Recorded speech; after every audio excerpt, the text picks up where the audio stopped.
వాహక నౌక పుష్పక్ సామర్థ్యాన్ని పరీక్షించే ప్రయోగం మూడోసారి విజయవంతమైనట్లు ఇస్రో తెలిపింది. ఈసారి మరిన్ని సవాళ్లతో కూడిన వాతావరణంలో ప్రయోగం చేపట్టినట్లు పేర్కొంది. బ్రేక్ పారాచూట్ సాయంతో రన్వేపై 100 కిలోమీటర్లకు స్పీడ్ తగ్గించుకొని పుష్పక్ సేఫ్గా ల్యాండ్ అయినట్లు తెలిపింది.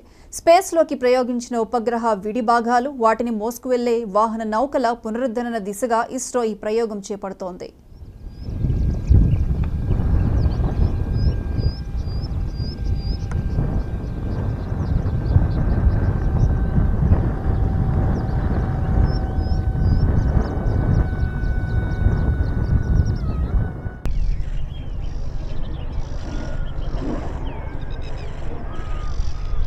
Approaching.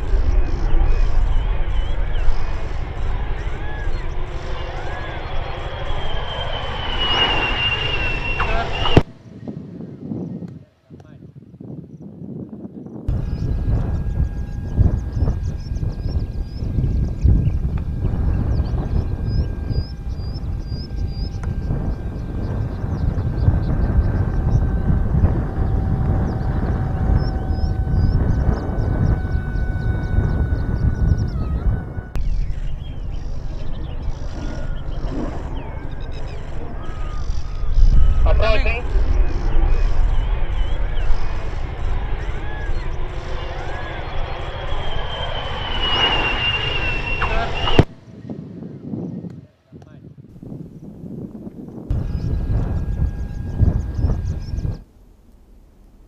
రంగారెడ్డి